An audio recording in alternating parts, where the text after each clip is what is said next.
AfterBuzzers. This is The 100 AfterBuzz TV for Season 3, Episode 12, Demons. Today we're going to talk about Arcadia, Emerson's assault, and Polis's new leader. Stay tuned.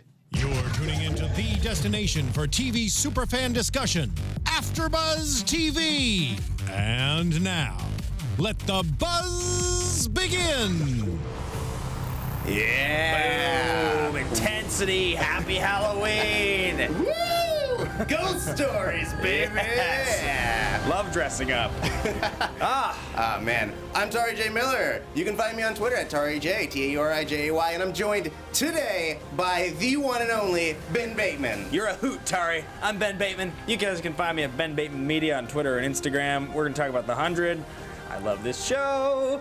This was the Halloween episode, but it wasn't really Halloween. Yeah, the timing of this was real weird. I mean, I guess it's almost exactly 6 months from Halloween, so you can always have a half Halloween. Well, my thought was this. So you remember, like the second season ended, and we all thought we were gonna get the season 3 premiering in the fall, but they pushed it to winter. Yeah. So I tweeted at the writers earlier tonight because I thought about this, but it was probably too late to get the resolution on it. But like, I wonder if this was supposed to originally be an October episode, because wouldn't it have premiered like beginning end of August, beginning of September originally? Is that right? Yeah, I believe so. This would have been like, I guess it still would have maybe missed Halloween slightly, but I was just wondering if this was supposed to be around October 31st originally before you decided to move it back. Right. I don't know, just a thought. I mean, it could be that, or we were talking last week about how much they've been diving into like the sci-fi horror genre. Yes, the event horizon genre. Yeah. So they may have just been doubling down on it in this episode. They're like, all right, we're gonna have an event horizon. This time we're gonna have a I Know What You Did Last Summer kind of thing. For sure. Well, I mean, really, the only scene in the episode that really felt like it was just just the cold open. Right. With Brian and Miller and Harper, and then it continued to be horror-y, but like. This horror-y, that's weird. It sounds like a different word. Horror-y. Horror-y, yeah. We should figure out what that means. Harry Potter. Yeah. But yes, anyway, that was my thought. Yes. No, I mean, I thought it was really nice to open with this really eerie scene, and it was kind of.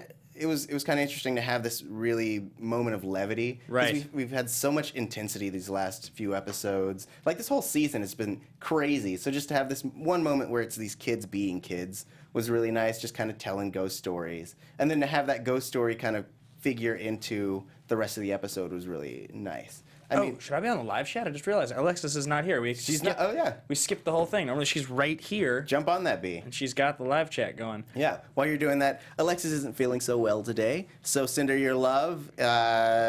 Tweet her. She gives her Twitter all the time. It's at A Torres numbers. 890, I believe. 890. If you guys hear the show right now, when I'm trying to load this on my phone, that's why. But let's just see if I can do this right. But yeah, you hearing it. Also while you're doing that, I'm going to talk about what's happened in the episode.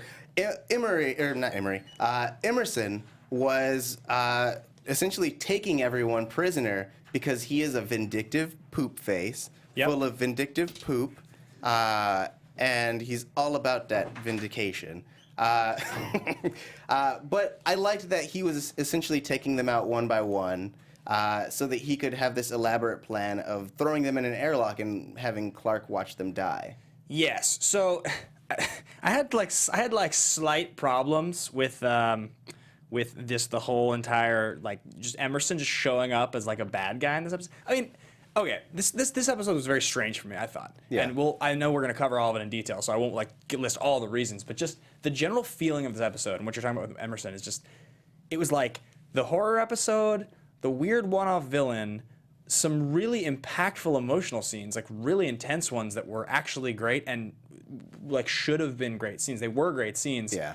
And then a side story that like kind of just felt like it had nothing, like it had everything to do with the episode because you have to move the story along, but it just made me feel like I was watching 9 minutes of like plot development and then just like some emotional scenes, and then something that just added nothing to this show, like kind of filler. Interesting. Well, I liked the idea of Emerson being the villain, mostly because just to dive into this specific piece of his story, in that like they go back to Arcadia to figure out the deal with Alley 2.0. Right. Right.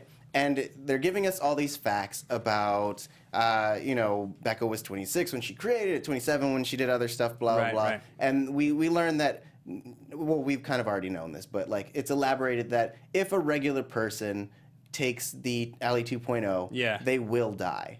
And so when they were having this moment, I wanted someone to kind of try it out to see it happen. So the fact that they brought Emerson back in to where it's someone who has stakes in trying to take them out, but also they could use as a guinea pig to show us what happens if a regular person. Because I know that a lot of people in the chat and on Twitter and in our comments are always talking about how they think that Clarke was going to take the Ali 2.0 chip. But we see that she can't. Oh, Alexis is here in the chat. Sorry. Woo! That just hit me. Hi, Alexis. Yes, I think, so to that end, she says the line in Latin, and then the chip activates and goes into Emerson, and like total like sci-fi horrors him. Sweet death. Really sweet death. Real good. But that is, like, so to that end, like the whole like moving the plot forward thing, I don't know, I find it's very strange. In 16 episodes, 16 and 23, because is it standard or 26? What is it? The standard is 23. 23 is for network. Yeah. For hour long, it's usually 13 or so. Yeah, and then you get like the premium stuff. You can get anywhere between 6, 10, and 13. Yeah. Depending on the show. So when it's like a 6, an 8, or a 10, like a show like that, and it's an hour long, you really pack the plot in, and like you don't get these episodes that feel like, what we really need to do is establish X, Y, and Z in this episode, and then to do that, we're gonna fill it with all of this other stuff. Right. You get like generally like tighter plotting. Yeah. That's the only thing about this episode that's the reason I felt that. But I do agree with you. The idea that we did get to see somebody with the chip crawl into their neck was very important, and it was sweet that it was Emerson because he's just been kind of just a crappy dude, you know. And so that was satisfying. I'll give you that. I mean, and he got what he wanted. He didn't want to live, and he's real dead now. Real dead. Yeah. He had like the bleeding from the eyes thing. Oof. Yeah. And I mean, to your point, I would agree that yes, this was very much about pieces falling into place to set up for future episodes. Yeah. Because I mean, essentially, it allowed us to set our heroes on their path, and then also set our villains in their place. Right. So we have 4 episodes left, I would say. Yeah. Yep. 4 episodes exactly. I leave 4, yes. So that leaves us Hashtag room. chip must die. Keep going. I'm assuming they're talking about the ship chip. Oh no, that's Clip. Clip. That would be Clip gosh must darn. die. No. This chat would never say Clip must die. They love Clip. Chip must die is just, I think, just the chip must die. That's Jason Jackson 3333. Jason Jackson. Jason Jackson. All right. What's up, man? Classic JJ. Yeah. But yeah, so I mean, and I would say that also this allowed us to kind of go back and visit Arcadia from a new perspective, in that all these characters, as they are now, have come a long way. Especially Octavia, now that she finally gets to kind of address her feelings with Lincoln being gone now. Yeah. So I like that we got to see her, go through anger and all the steps of grief that you go through, denial and anger and acceptance and all that stuff. Absolutely. Her bawling like a girl, not like a girl, but like a little girl, like a child, right, over Lincoln's body was great. I mean, that it was sad, but it was like, this is really her dealing with it. Yeah. And I think it needed to happen. And it was great that they actually brought Ricky back to film that, I thought, as opposed to just like, I don't know, not, because like he wasn't even in last week's episode. No. You didn't even see his body. You just saw his face. Yeah. So, or maybe that was computerized or something. I don't know. But it was good that like she actually has the moment with the body. Her grieving this episode was solid. Yeah. You know, going into the room and tossing all the stuff. And dude, what do you think about her without the face paint? Like, it took me a second to realize that she doesn't have the war paint on anymore. I know that happened last week. Right. When she changed clothes. Yeah. She's like becoming one of the kids again. But it's still kind of weird. She looks like strangely younger and smaller without the war paint on her face. I'm not really sure. I mean, yes, I would say she looks a little less intense, but I think it also helps her reintegrate, because now she's part of the team. She's been trying to find her place for so long, and she's back with these people that she started this journey with. Yeah. So I think it is a nice visual representation of how she's kind of not coming back into civilization, but she's rejoining her original roots. Right. Just for the record, Jorge Jimenez just put a picture of a paperclip in the chat. Pretty good. Nice. Yes, she is absolutely revisiting her roots and reintegrating with the group, which is very important to do because there was kind of that breaking point with her character where we were like, okay, is she ever going to fully decide to go and be a grounder and do this thing and just leave the group? And if she did, she would just become a very minor character on the show. Right. Because they're in some scenes, the grounders, but it's really not a show about the grounders. And she's too important of a character, I think, for them to just like let go like that. Yeah. So I think in the end, this had to happen. She had to come back to the group because she couldn't just keep parading around as like the warrior, the grounder warrior just in camp and just kind of being like F you to everybody a little bit, right? Like she kind of pulled that move for quite a while. And I think when she had Lincoln, she could. Yeah. I think once Lincoln was gone, that's when she was just sort of like, oh man, this is too heavy. This is too heavy of a load to bear myself. Yeah. To just do this without anybody. Right. And I mean, and he was kind of her anchor in that culture. I mean, she had Indra, but Indra is off doing her own thing, leading her own crew. And so she really wanted to just like run off and find a new place for her to exist, you know? And so I do think that there's still room for her to be the grounder that we want her to be, and that Right. like I think that especially now that things have transpired the way that they have, like she has this golden opportunity to kind of move forward and become like a badass leader who takes back Polis. Absolutely, and it's also super important. I find that. Like, did you notice that there was a long period of time where like 3-ish characters didn't really have much to do with the show? Like for a long time, Raven wasn't really in the show. Mm-hmm. For quite a while, Octavia was barely in the show. Right. Both of them. Since the Lexa death, they've both been in quite a bit more. I think Raven especially. Raven's become far more of a focal point of the show, and I wonder if that's just because of like so much of like the female presence. So many scenes were just like Lexa Clarke scenes that took a lot of airspace. Yeah. A lot of intensity. She was a very dominant character. Yeah. So I wonder if since that they've like had that in mind the whole time. Once she exits the show, we're going to kind of shift this back towards the core group because I've definitely noticed it. Yeah, I mean, and I think even in the storytelling, since we got to that point, our storylines have been kind of consolidated because it was a way to focus everyone into this event sparked everyone to have to kind of turn in and really like kind of narrow their storytelling, which allowed us to really focus on them because then it becomes about the characters and how they're reacting to what's going on as opposed to just like pushing things along through assorted different characters. Right, absolutely. Yeah. So to that end, I think it is good to see Octavia back with the group. It's good to see. I kind of wonder, her path for a while there seemed pretty pronounced. It seemed like it was very clear what was going to happen with her. Yeah. Now I'm not really sure. I don't know what to make of her character anymore. Right? Where's she going to end up? Like, what's her arc, so to speak? No pun intended. I mean, I think that her arc is to find that she has to become a bridge now, because we thought at the beginning of the season that Lincoln was going to be that bridge between who the grounders are and like the sky people, and now that it's irrelevant because we don't really have like the war is the least of everyone's concerns. But at a certain point, once we've defeated this season's big bad, like there does need to be a form of diplomacy, and she can be that. So you think that she'll still have the respect of the grounders and of Indra, and she'll be able to kind of bring the people and the grounders back together after? Because we didn't see Pike this week either. Actually, I thought that was surprising. Yeah, well, he got taken away. I know, but you would think they would give us some resolution. I guess we'll see him die later, probably. Right. In theory. Yeah. Anyhow, so. That was my Octavia thought. All right. Okay. I want to talk about Clarke's like her guilt overall. Yeah. But before I do, I want to address how stressful this situation was in Arcadia. Oh yes. Which reminds me. That April is Stress Awareness Month. You know, like we really need reminding that life is stressful and all that stuff. Right. But our friends at Casper Mattresses, they say a great night's sleep helps everyone deal with stress.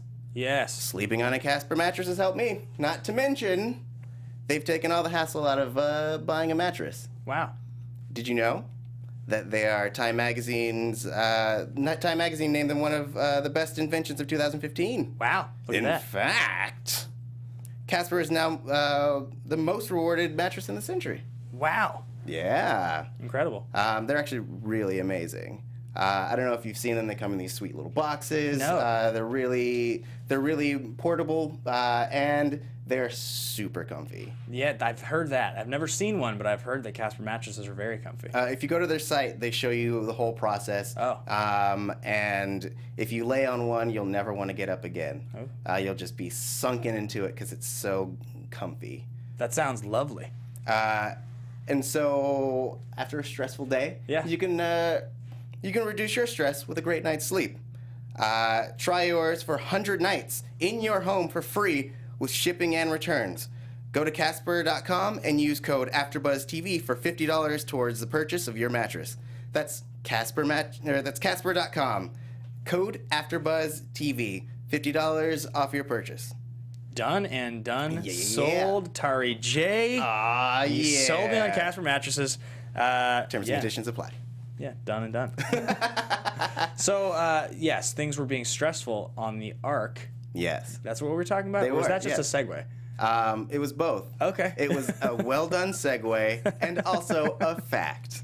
Clarke's guilt. That's where we left off. Yes. I had yet another problem. Though the more I thought about it, actually, I don't think it's as much of a problem. Yeah. So last week I got a little bit crucified.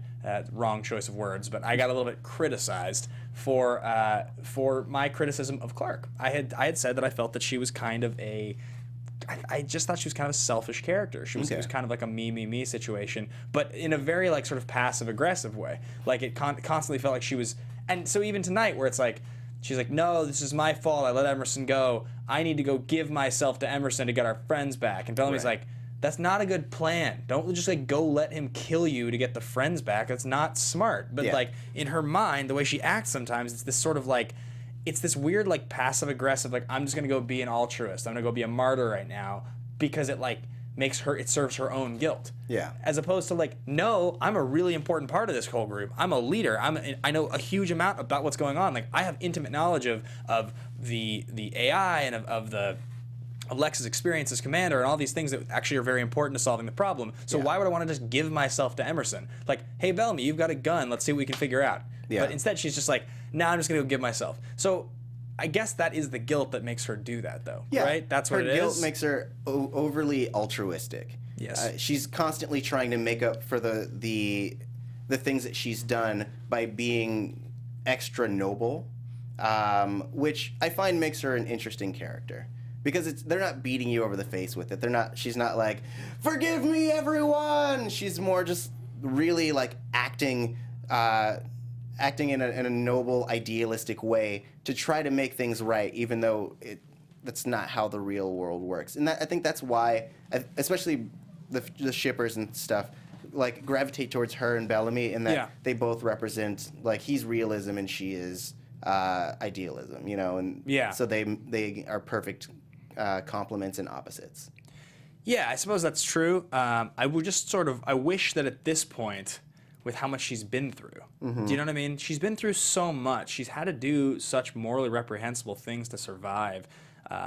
Murdering 381 people. Like, she's had to do a lot of pretty nasty stuff. So I would just hope that with the stakes the way they are, with all of her best friends at an airlock, and like the way that she's experienced, of course something like that's going to happen. Like, I guess it's just, I want her to be more sensible. That's what it comes down to. Yeah. And sometimes it feels like she's very emotional. She thinks with her heart more than her head. But they also sometimes make her out to be such a smart character that I want her to be that smart character more of the time. Right. Sometimes, you know what I mean? Sometimes I feel sort of manipulated to feel one way about her, and then in other scenes I'm supposed to feel another way. Yeah. I mean, we've seen her be very clever. We've seen her like not weasel her way out of situations, but we've seen her like prosper when things weren't in her favor. Yes. And I feel like that she hasn't had a lot of opportunities to be clever. She hasn't had a lot of chances to like show how smart and resilient she is because she's always been on the defensive. Right. And so she's always trying to clean up a mess that's taken place, which ultimately leads to a bigger mess. Right. Which at the hands of Captain Fidalgo. Yes. Yes. Who had the hook, by the way, at the beginning. Yeah, you pointed that out. They talked about the story, and Miller's telling the story of Captain Fidalgo and about his sweet hook. And then we're like, is this Captain Fidalgo? No, it's just Emerson. But when he's lumbering down the hallway the first time, when you really see him in full swing, I'm telling you, I had a giant hook on him. Like, I know what you did last summer hook. Yeah. Yeah, so there you go. You know who got a taste of that hook? Was Sinclair. Ooh, too soon. I know. I didn't think he was going to die. I thought that maybe he'd get maimed or maybe he'd get knocked out. But I guess if you're an adult on the 100, you're free game to go bye-bye. So I'm going to respond to that, but we have a wonderful comment here from Anela Navarro. It says, I think they need a segment in this live stream called Who Needs a Casper Mattress and pick who they think is the most stressed in the episode or something. That would be great. It's very clever. It's funny. Yeah, we should pitch that to Casper Mattresses. Casper Mattresses, if you're listening to this. Yes, so the Sinclair brutal death scene. So that's the thing, is like in the middle of all this hubbub with this episode, there were two really emotional scenes. There was Octavia saying goodbye to Lincoln, and then there was the Sinclair moment with Raven, which was actually really touching. Yeah. A really good scene. Well acted. She really loved him. I mean, not in that way, but she absolutely had so much love for that character, and he loved her so much, and he died, protecting her or giving her a chance. And stay in the rover. Yeah, that to me, him repeating that over and over was brutal. Yeah, it's really sad. Man. But I will say that actor does death scenes real good. Yeah, he was fantastic. No, I really liked that scene a lot. Yeah, but I'm gonna miss him. Though I mean, it is one of those things where it's another piece to kind of push the story forward in that, like, now we get to rely on Raven to try to hack into the chip and figure out the whole Allie situation. Does Raven have a little bit of evil going on?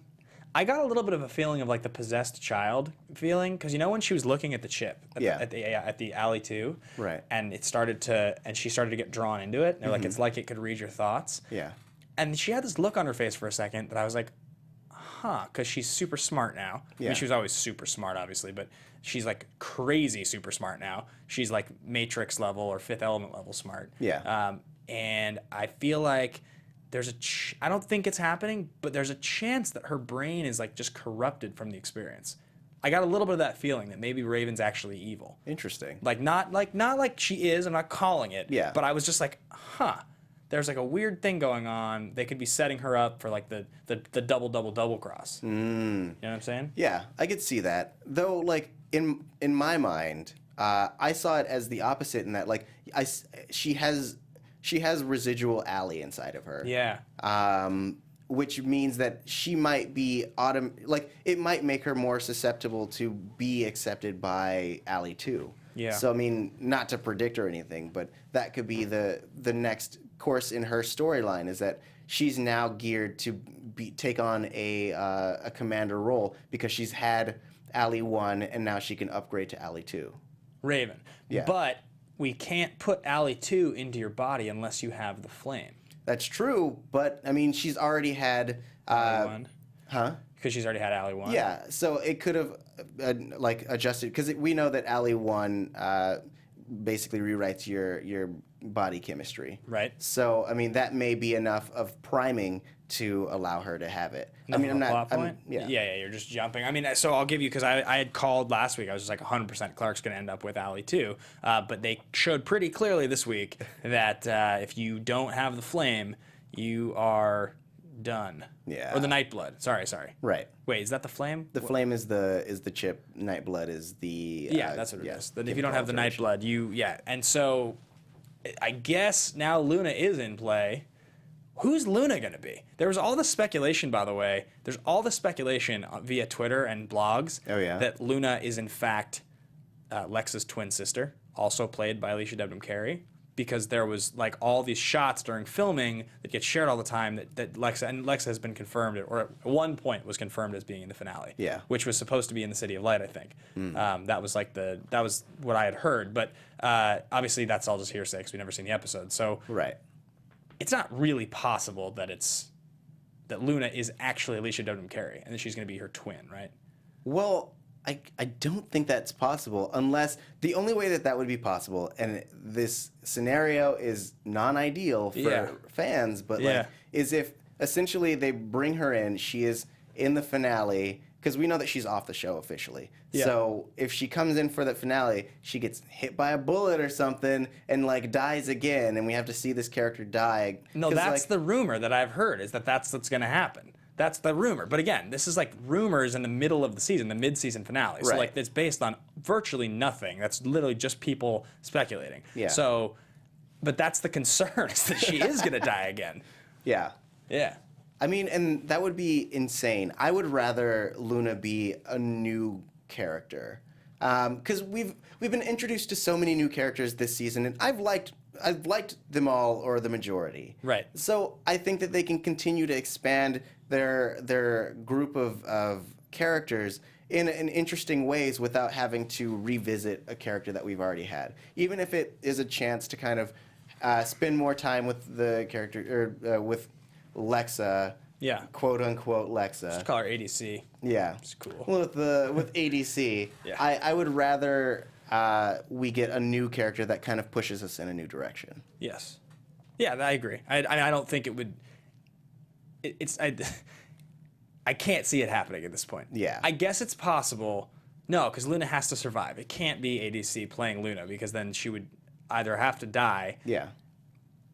But that's not going to happen, I don't think. So Luna, I'm just wondering, is the resolution of the season going to be that Luna does in fact take the Nightblood, or take the flame with her Nightblood, and becomes the commander, and all is well in Polis? That's like, we think that's what's going to happen. That would be pretty tidy, right? It would be. I mean, I think knowing the history of the show, I mean, there are two options. I guess three options. Yep. There's, the tidy one where she takes it and she, takes command of the Grounders. There's the other chance that she's already dead. Right. And then there's another chance that essentially with all this chip madness, everyone rejects the idea of a chip, and essentially the next commander is a regular person. Well, because that would make the most sense, right? Because in theory, you have to destroy the chip, otherwise Allie lives. Right. Right? Yeah. So at the end, if the chips are alive ever, then Allie is going to live. And if Allie lives, then she can take over the world, because she sits on the Iron Throne now. Right. So to speak. Yeah. So I guess you would think that in the end, Luna won't... Oh, that's confusing, actually. Right? Because they're going to find Luna, so then maybe Luna doesn't take the chip, or she takes the chip and then they take it out of her. Yeah. I don't know what's going to happen. I mean, I don't know. You keep those thoughts, start percolating it. Yes. For predictions. Before we get there, I want to talk about the stuff that's going on in Polis. You mentioned that Allie's on the Iron Throne. Yep. And I just want to talk about how Murphy gets the raw end of the deal again. Yet again, he got out-Murphy'd this time. He, legitimately got out-Murphy'd. Full on. Like, the whole... Yeah, right? She got in his pants, but then also tricked him. Mm-hmm. And, totally... His rapier wit that is so sharp, and he's so clever, but actually he really likes Emori. Yeah. Wait, Emori or Antari? Antari is the commander, Emori is his girlfriend. Yes. Yes? He really likes Emori, so he let his guard down, and she got him. Murphy doesn't got too much, but he got. Right? I mean, yeah. Even I didn't see this coming in. I guess everything. Well, because we both looked at each other when he's having the scene with Emori, and I did the, slit the throat thing where this character's clearly gonna die. Yeah. Because they're gonna have a thing, and then Antari is gonna find him, and she's just gonna murder her, and that's gonna be pushes Murphy to really try to get away. Right. That's seemed very clear. Yeah. But nope. Once again, just teasing us with the obvious option and not doing it. Yeah. Well, what I thought is I thought she was gonna try to blackmail Antari, and that would be how she gets got. But she was a spy the whole time. The whole time. That's right. Because she went away for so long, right? Yeah. She went away for so long, and in fact, what she was doing was just getting in bed with the chip situation. She was Right. taking a chip. She was just getting on board with it. Well, but do you think that she was chipped before she left Jaha, or sometime between the point that she was gone? Like, so. I think she got chipped after because she went to go find her brother. Wasn't that the deal? Yeah. Just she left, right? Well, What exactly happened? They were on the road and they were pulling their scam, and then Murphy got captured. That's Yeah. what it was, right? Right. She was in the woods still or something, or Yeah. she ran off? She basically ran off, and because he was like, "Save yourself," and they took him away. Right. Yeah. And we haven't seen her since. No. So I think that somewhere in the interim, she must have gotten chipped, because I don't think she was chipped at that point. I didn't get the feeling. Did you? I don't know. It's hard to know. I mean, I was suspicious of her from the very beginning. She's a smuggler. I mean, yeah, and she tricked Murphy once before. Yeah. And then she comes back with Jaha and her brother, and her brother was already part of the chips, or like Allie's group. Right. And so I in my heart of hearts felt like she was made in order to like get Murphy back on board. Right. Yes, but I wonder what's going to happen now, because now Murphy has no friends. Yeah. Now he's just all alone, and just once again, he seemed like remarkably okay with being used by Antari. Oh yeah. Wait, Antari. Yeah. God, it's so confusing. Why am I so confused? He seemed like when he was like, "Yeah, she's taking a liking to me." Yeah. He really didn't seem like that displeased with it. No, I mean he's got a pretty sweet deal, and it keeps him alive. Yeah. Right. Yeah. I guess. So Crazy. I mean, yeah, he gets 3 solid meals a day and some something on the side. Right. I mean, I guess the one episode it seemed like kind of dark. Yeah. This is the first we've seen of it since. Didn't seem that dark this time. Right. He just kind of was like, yeah, I just kind of got to do this sometimes. Yeah. It's cool.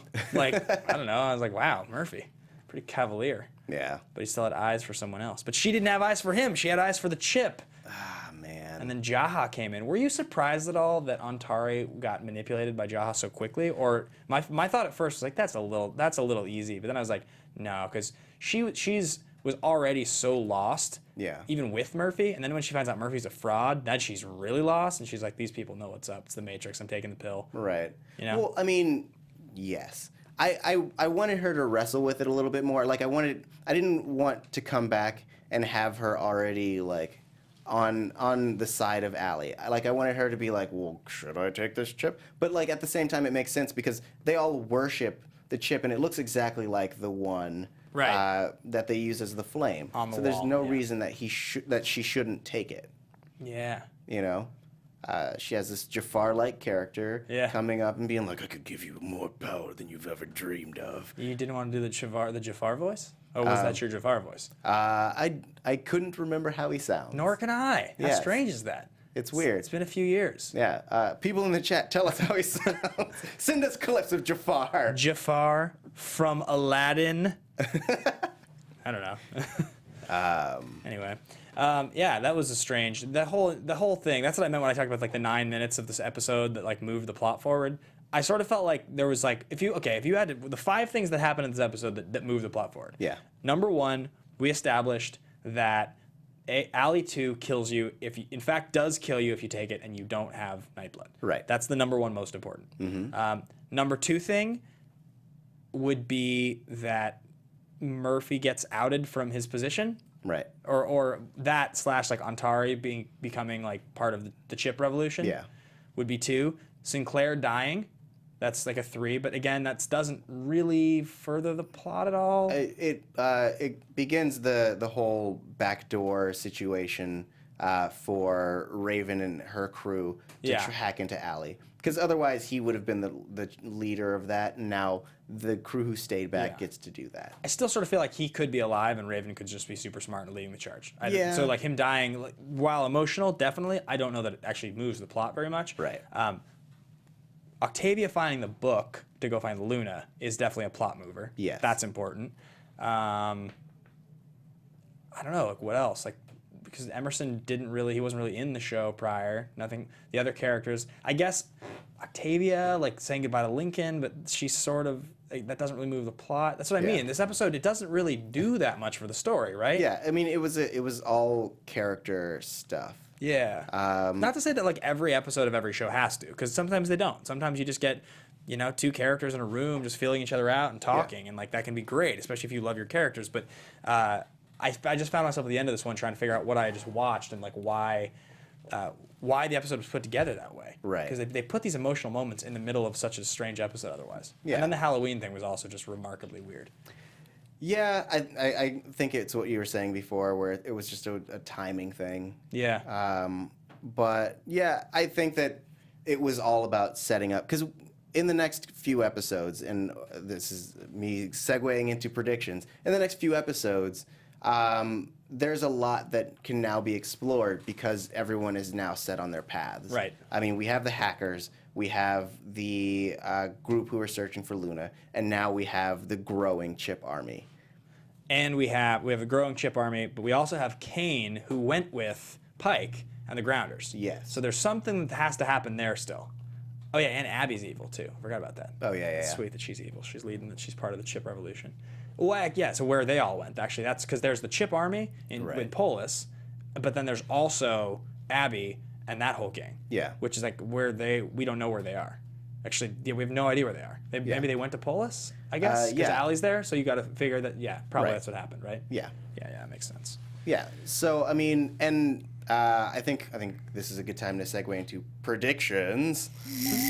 Boom. And now, your AfterBuzz TV predictions. Oh, look at this. Somebody says, wait, what's his name? Ciasulis Solis. 2 of my top 3 hosts, man oh man, if you added Roxy. Whatever they reviewed, I'd watch. Well, we have a 4th slot. Cool. We have Alexis. Yeah. Roxy's always invited to join the panel. That's true. Yeah, I would love that. That'd be fun. It would be fun. Yeah, I think that would be like our 3rd panel together, Roxy and I. I've never done a panel with Roxy. She's come on. This is part of predictions, by the way. Yeah. She's come on my action movie show like 5 times, but she's like our resident Tom Cruise expert. Oh, nice. I don't know why, but I've never done a show with her. Interesting. Roxy Stryer, she's great. Tweet at her, let her know. Yeah. Tell her to come on the 100 and have her catch up on every episode, and then we'll have her on the finale. It's like the only CW show she doesn't watch. I think. Yeah. But yeah, so speaking of Kane and his group, like even if they got to Polis, Yes. they have no one to negotiate with anymore. Because everyone's crazy. Yes. Yeah. Kane is such a man of the people, and he has such a sweet beard. I mean, he's such a man of the people. He's always like shacking up with the noble cause. He always is. I love Kane. Right. Yeah. I don't know what the hell to expect though. I don't know what to predict with him because, right? There's no leverage. It's just. Yeah, I mean, essentially they're going to get there, realize that they have no stake, and either be imprisoned or have to escape. How big do you think that group of grounders was that Kane went with, the ones that captured Pike? I mean, it seemed like a small recon group, so Yeah, right. probably like at most 10. Yeah. Interesting. Is Pike going to die? First part of predictions. Is he going to die? I don't think he's going to die now. I think that everyone being chipped is going to feed his belief that grounders are monsters. And then at some point he's going to think he's right and escape, and he's going to have to work together with Kane, which will be sweet, sweet drama. Yeah, it'd be good. Yeah. Because he was going to kill him. I don't know. He killed Lincoln. At this point, I feel like it's pretty hard to redeem Pike. It's hard to redeem him. I think Pike dies. That's prediction 1 for me. Pike definitely dies. Prediction 2, speaking to our earlier discussion about Luna. Yeah. Luna exists without the chip. They destroy the chip. It's an emotional moment.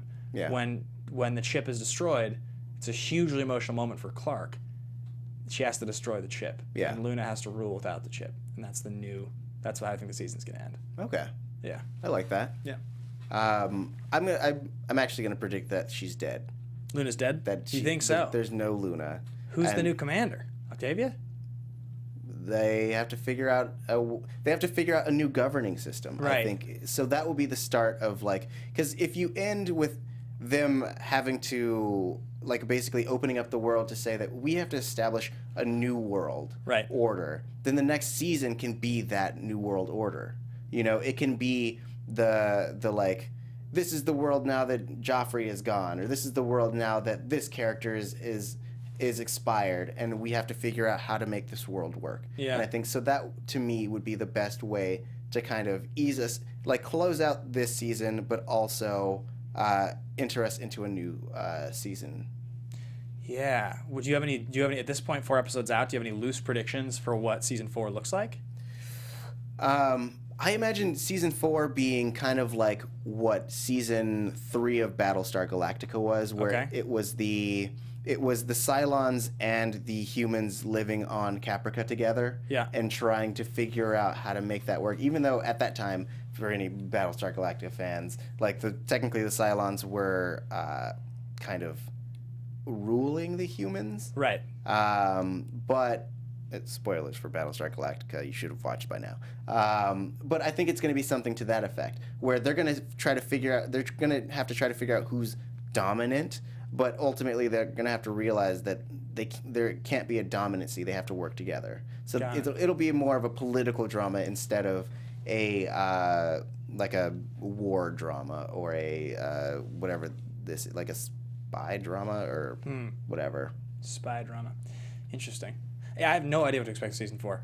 I think even if I had an idea of what to expect season 4, because there was so much commotion with the scripting this season, so many of the choices, I just have I wonder what they're gonna do. I wonder what direction they're gonna take it. I wonder if we'll see a similar show that is dominated by strong female characters and diversity. If the show will take less risks, I'm not sure. I'm very curious though. But I'll be back. I'll be back for season 4. Cool. Yeah. All right. So that wraps us up for this week. Thank you so much for joining us. We really enjoyed talking to us. Ben, where can they talk to you until next week? Folks, you can find me at Ben Bateman Media on Twitter and Instagram. I'm fairly active about The 100, about action movies, and about sports. All right. Pretty much what I cover, so... Cool. And I'm Tauri J. Miller. You can find me at Tauri J. It's TAURIJAY. Don't forget to follow Alexis as well. Wish her well at A Torres. Numbers. And remember to come back here next week. Same bat time, same bat channel. We will be watching you. Stay grounded until then. Bye, guys. From executive producers Maria Menounos, Kevin Undergaro, Phil Svitek, and the entire AfterBuzz TV staff, we would like to thank you for listening to the AfterBuzz TV network. To watch or listen to other after shows and post comments or questions, be sure to visit AfterBuzzTV.com. I'm Sir Richard Wentworth, and this has been a presentation of AfterBuzz TV. Buzz you later. The views expressed herein are those of the hosts only and do not necessarily reflect the views of AfterBuzz TV or its owners or principals.